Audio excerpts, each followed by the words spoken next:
Author's note: the growing popularity of the Edinburgh lectures on mental science has led me to add to the present edition 3 more sections on body, soul, and spirit, which it is hoped will prove useful by rendering the principles of the interaction of these 3 factors somewhat clear.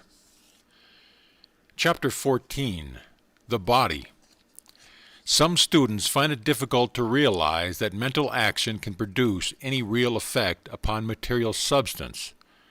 But if this is not possible, there is no such thing as mental science, the purpose of which is to produce improved conditions both of body and environment, so that the ultimate manifestation aimed at is always one of demonstration upon the plane of the visible and concrete.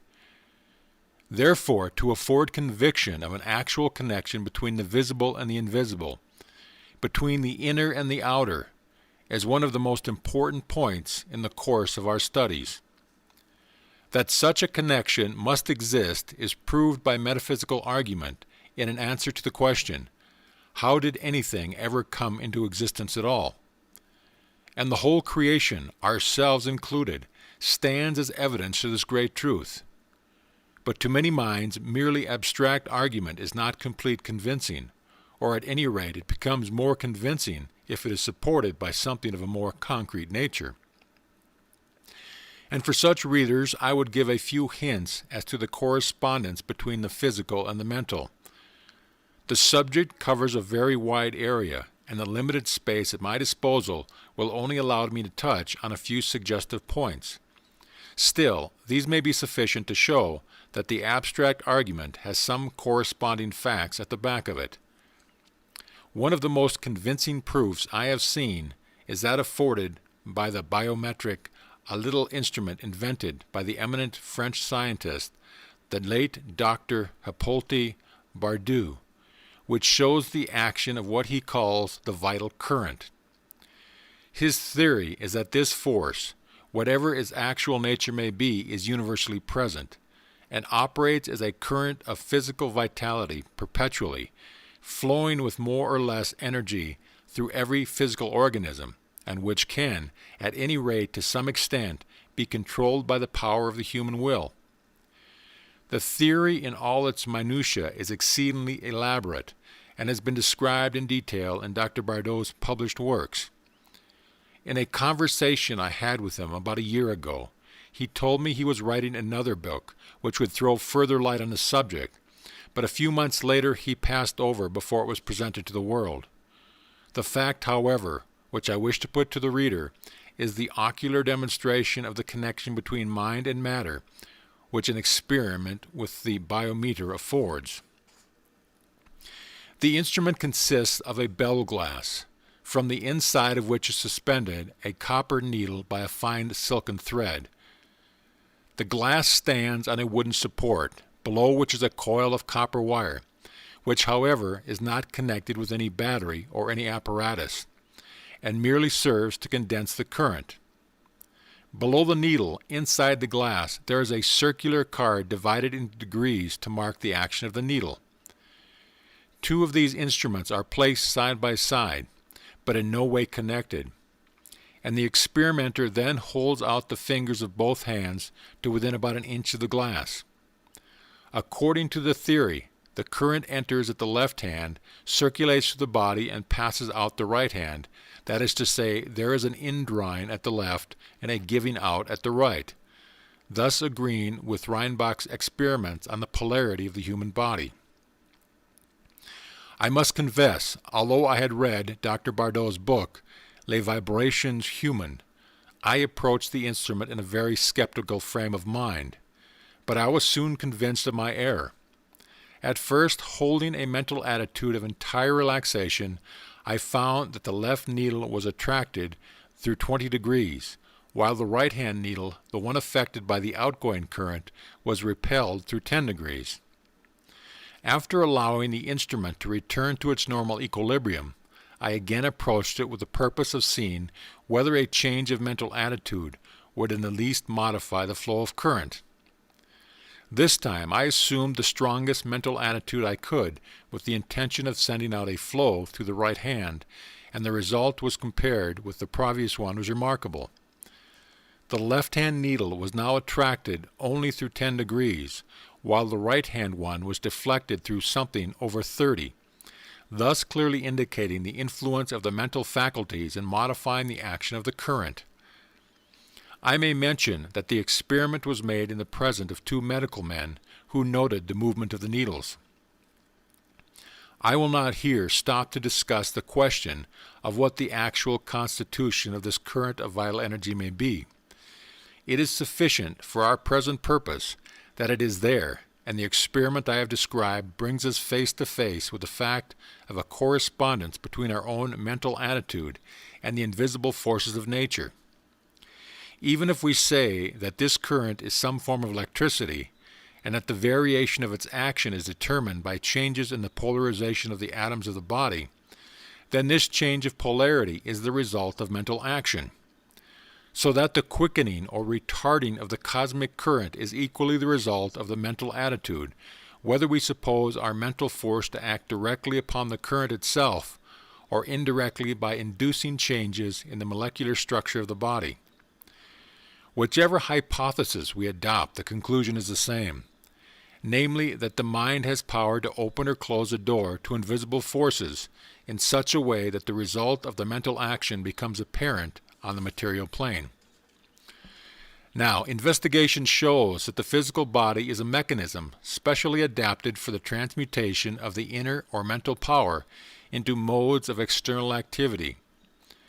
We know from mental science that the whole body is traversed by a network of nerves which serves as the channels of communication between the indwelling spiritual ego, which we call mind, and the functions of the external organism.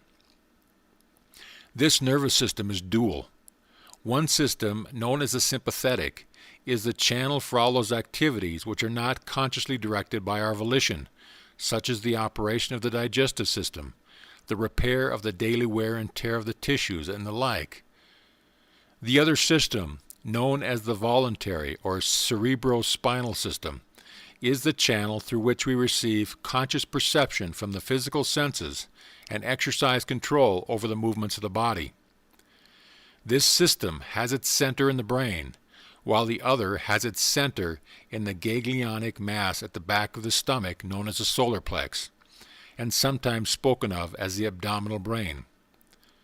The cerebrospinal system is a channel of our volitional or conscious mental action, and the sympathetic system is the channel of that mental action which unconsciously supports the vital functions of the body. Thus, the cerebrospinal system is the organ of conscious mind, and the sympathetic is that of the subconscious mind. But the interaction of conscious and subconscious mind requires a similar interaction between the corresponding system of nerves, and one conspicuous connection by which this is provided is the nerve. The nerve passes out of the cerebral region as a portion of the voluntary system, and through it we control the vocal glands.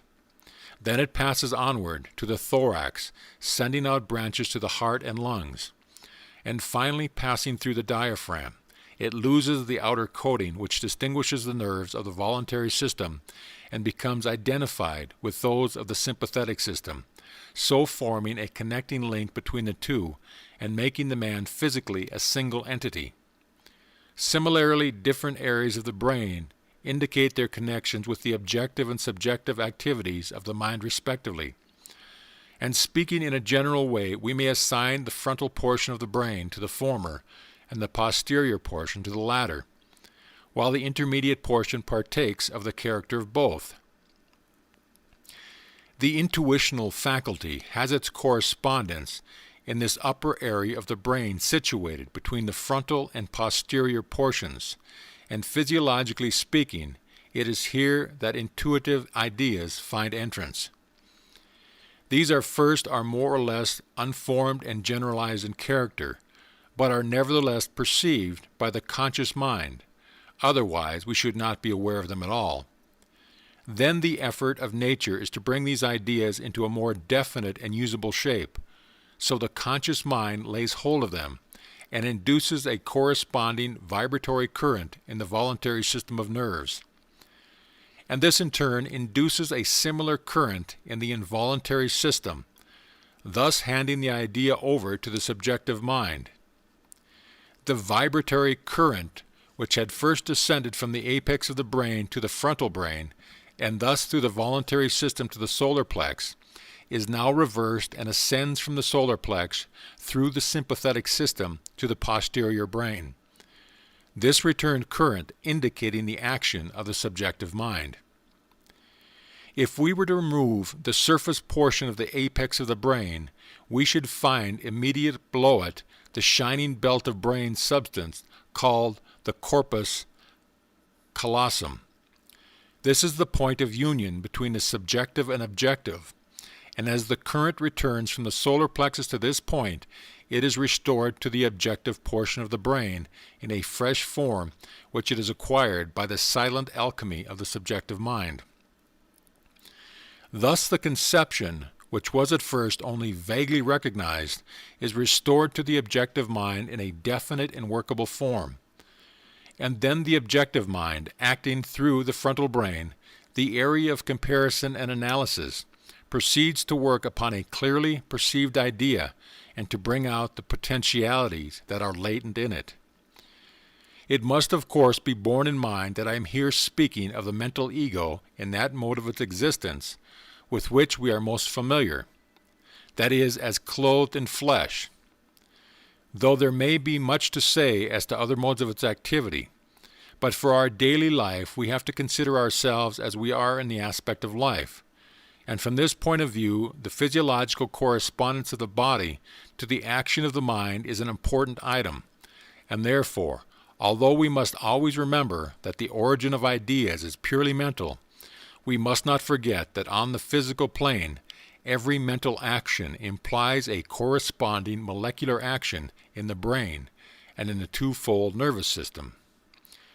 If, as the old Elizabethan poet says, the soul is form, and doth the body make, then it is clear that the physical organism must be a mechanical arrangement, as specially adapted for the use of the soul's power as a steam engine is for the power of steam.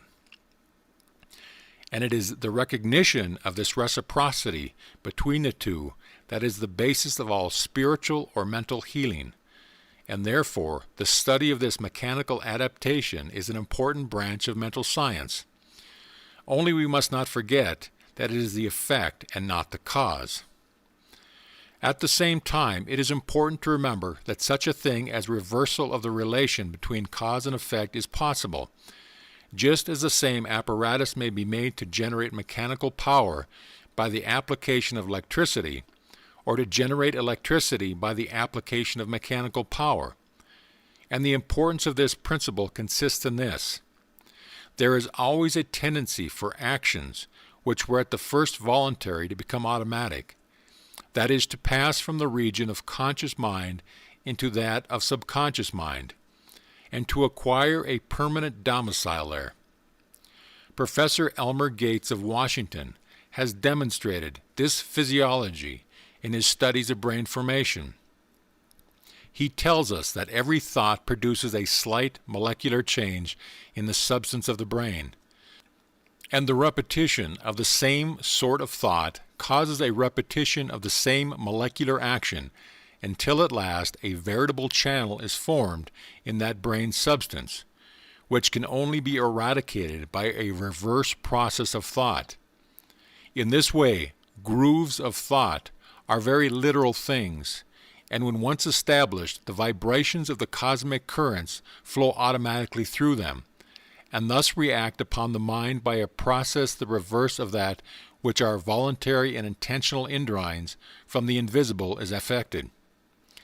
In this way are formed what we call habits, and hence the importance of controlling our thinking and guarding it against undesirable ideas.